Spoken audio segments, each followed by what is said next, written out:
Vamos a revisar la sesión número 10 que corresponde a uncinarias, a triquineras espirales y a Onchocerca volvulus. Vamos a dar inicio con el grupo de las uncinarias. Debemos recordar que los nemátodos, uno de los principales sitios que vamos a utilizar para diferenciar a los géneros, incluso algunas especies, es observando el extremo anterior.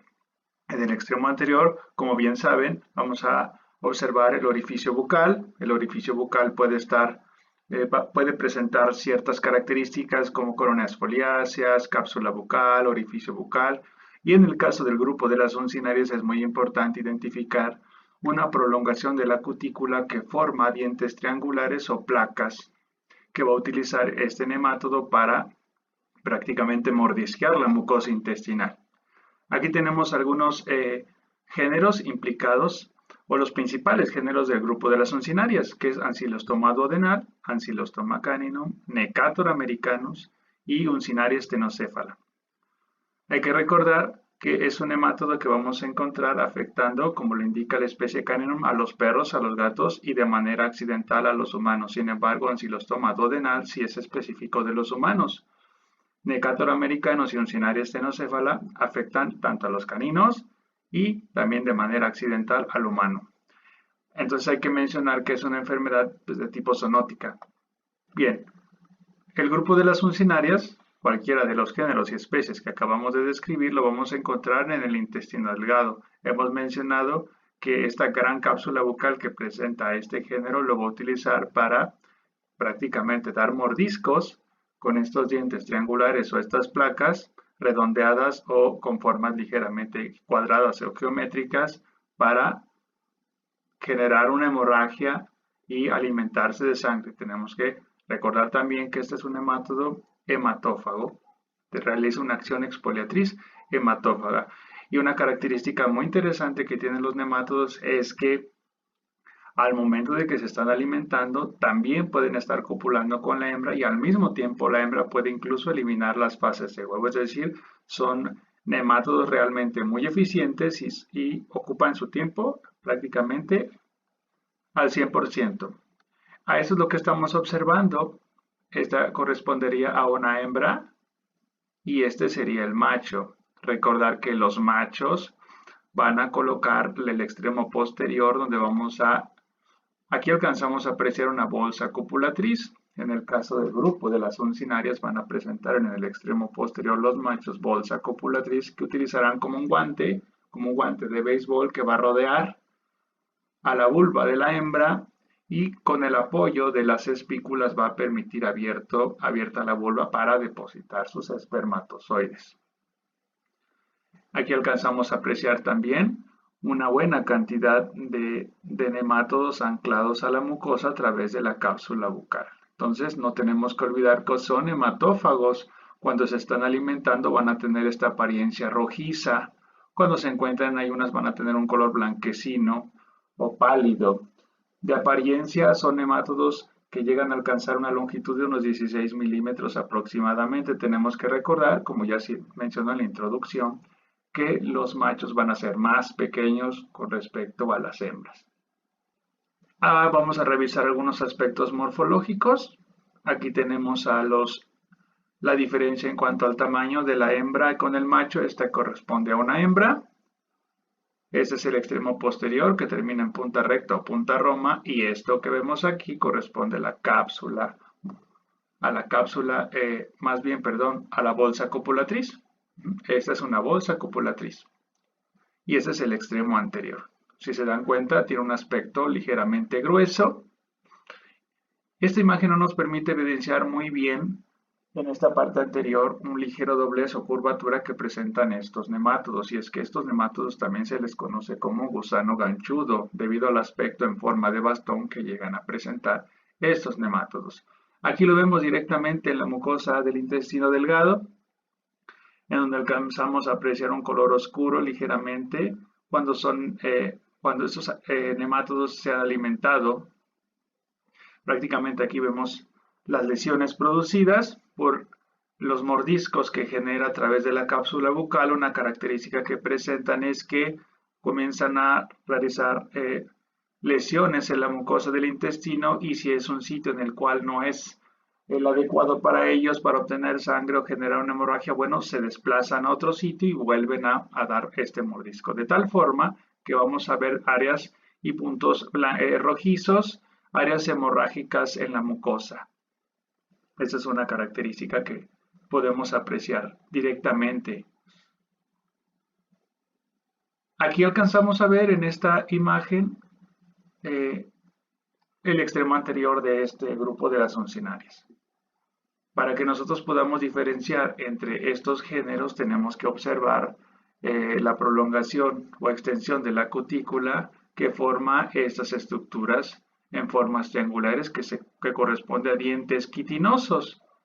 De la misma forma apreciamos aquí estos dientes quitinosos, y aquí no se alcanzan a apreciar con estas formas triangulares, sino más bien vemos unas placas que están en esta posición en los márgenes de la cápsula bucal. Esto es la cápsula bucal, y aquí también observamos estos bordes ligeramente redondeados en los márgenes de la cápsula bucal. Tenemos que aprender a diferenciar entre estas especies. El primero es este que está aquí. Aquí alcanzamos a ver en la cápsula bucal 3 dientes de cada uno de los lados. 1, 2 y un tercer diente. Aquí tenemos 1, 2 y 3. Esta posición de estos dientes triangulares están en una posición ventral. Recuerden que hemos dicho que en la parte anterior este gusano, este nemátodo, va a presentar una curvatura en forma de bastón, de tal forma que va a estar ligeramente doblado. Entonces esta será posición ventral, estos 3 dientes de cada lado. Vamos a tener otros 2 dientes en posición dorsal y otros 2 dientes en posición ventrolateral. Entonces vamos a tener 1, 2, 3, 4, 5, 6, 7, 8, 9 y 10. Recordemos entonces, posición ventral, posición dorsal y posición ventrolateral. En total vamos a tener 10 dientes quitinosos. 10 dientes quitinosos, ¿para quién? Bueno, para Ancylostoma caninum. Ancylostoma caninum va a presentar 10 dientes quitinosos, ventrales, dorsales y ventrolaterales.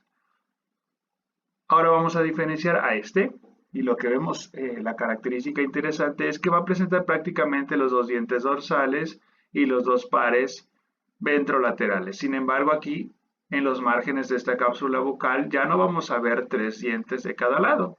Aquí solamente vamos a apreciar 1 y 2. De este lado 1 y 2. Entonces, en total, 2 dientes de cada lado en la parte ventral, 2 en la parte dorsal y 2 más en la parte ventrolateral. En total vamos a tener 8 dientes quitinosos en comparación de Ancylostoma caninum, que va a presentar 3 dientes en la apertura de los márgenes de la cápsula bucal.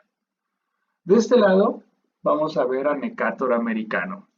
Necator presenta unas placas ligeramente redondeadas, pero alcanzamos a apreciar aquí en comparación a este que presenta una cápsula más amplia, más desarrollada. Ese es Necator americano. Es decir, no vamos a ver placas con formas triangulares o dientes en forma triangular, sino más bien placas que van a cumplir esa misma función. Vamos a tener uno y un segundo con esta forma. Y aquí vamos a tener otros 2 y estos otros 2 en forma ventrolateral.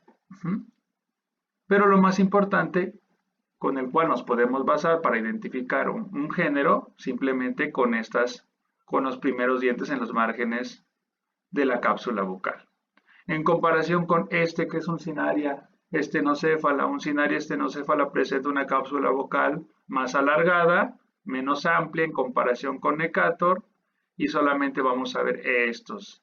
Alcanzamos a apreciar muy bien estos 2 dientes o 2 placas más bien con formas ligeramente redondeadas. Entonces, este es Ancylostoma caninum con 10, con 8 duodenal, con placas, con una cápsula más amplia, que es Necator americano, y Uncinaria estenocéfala. Estos géneros van a estar implicados o van a formar el grupo de las uncinarias.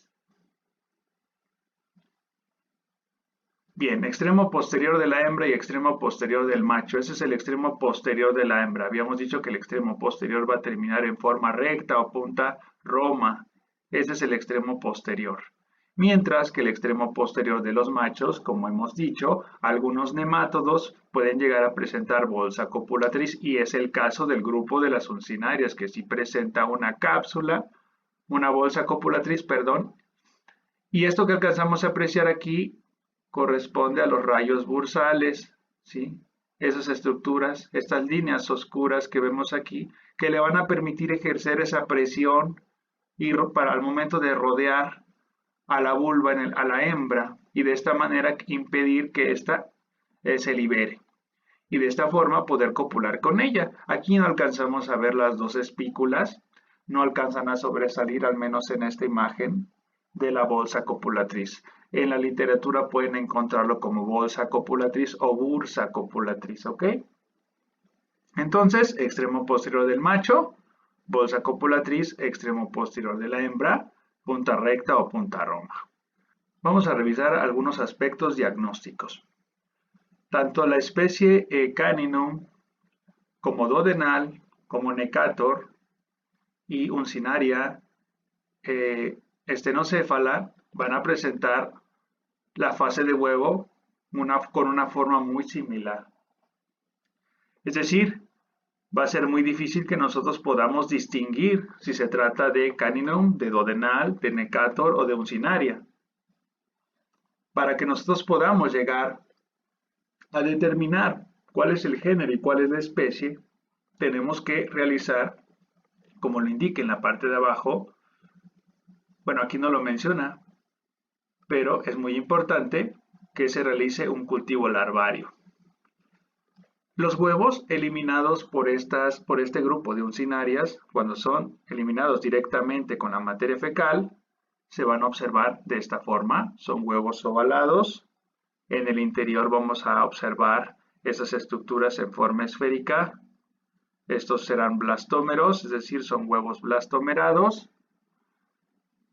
Bajo las condiciones de temperatura y humedad, es decir, condiciones ideales, se va a formar una larva en su interior. Aquí ya alcanzamos a ver la formación de esta larva. Recordar que esta larva tiene que eclosionar, tiene que salir de esta fase de huevo y alcanzar la fase infectante que es la larva 3. La larva 3 tiene una característica muy importante y es que en lugares o sitios contaminados que tengan contacto con la piel de las personas puede provocar esto que vemos aquí, el síndrome de larva migrans cutánea, es decir, estas larvas pueden atravesar la piel intacta y realizar migraciones a través de la piel. Esto que alcanzamos a ver es el rastro de una larva que estuvo migrando en la piel de una persona. De esta forma, la única forma en la cual se pueden infectar por estas larvas del grupo de las uncinarias es obviamente cuando se camina con los pies descalzos o cuando se encuentra un acostado y la piel entra en contacto directamente con un área contaminada con larvas 3 de Ancylostoma caninum. Entonces, no solamente la fase adulta va a causar un daño. Recordar que la fase adulta la encontramos en el intestino delgado. Y recuerden que es hematófago. Realiza una acción exfoliatriz hematófaga, es decir, va a utilizar esos dientes con formas triangulares o placas dentadas para desgarrar la mucosa y alimentarse. Pero no solamente el adulto, también sus larvas podrán realizar este daño a la piel, causando el síndrome de larva migrans cutánea. Muy bien, aquí alcanzamos a ver otras lesiones muy características. A este síndrome de larva migrans cutánea también se le puede conocer como dermatitis reptante o dermatitis serpenteante. Y aquí alcanzamos a ver, de hecho, el extremo anterior de algunos de los géneros implicados. Ustedes me dirán entonces, esta cápsula bucal que vemos aquí corresponde a qué especie y a qué género. Vemos que tiene 1, 2 y 3 de un lado, 1, 2 y 3 del otro. Por lo tanto, se trata de Ancylostoma caninum, mientras que de este lado alcanzamos a ver una cápsula bucal más adelgazada y vemos sus placas ligeramente redondeadas. Y este es el género Uncinaria estenocéfala. ¿Cómo se observaría Necator? Bueno, la cápsula bucal sería más amplia y las placas serían con una forma más geométrica, es decir, menos redondeadas. Ok, entonces, como ya indicamos anteriormente, la forma de realizar el diagnóstico será a través de observar lesiones producidas en la piel, el síndrome de larva migrans cutánea o larva o dermatitis reptante o serpenteante, o a través de técnicas coproparasitoscópicas en donde observemos esta estructura, la fase de huevo. La fase de huevo no se compara con ningún otro nemátodo que han revisado. Estos huevos, como ya indicamos, tienen una forma ovalada y tienen blastómeros en su interior. Y como ya indicamos, no podemos determinar la especie y el género. Para esto debemos realizar un cultivo larvario. A partir de este cultivo larvario nos vamos a apoyar con una tabla de identificación para poder determinar el género y la especie.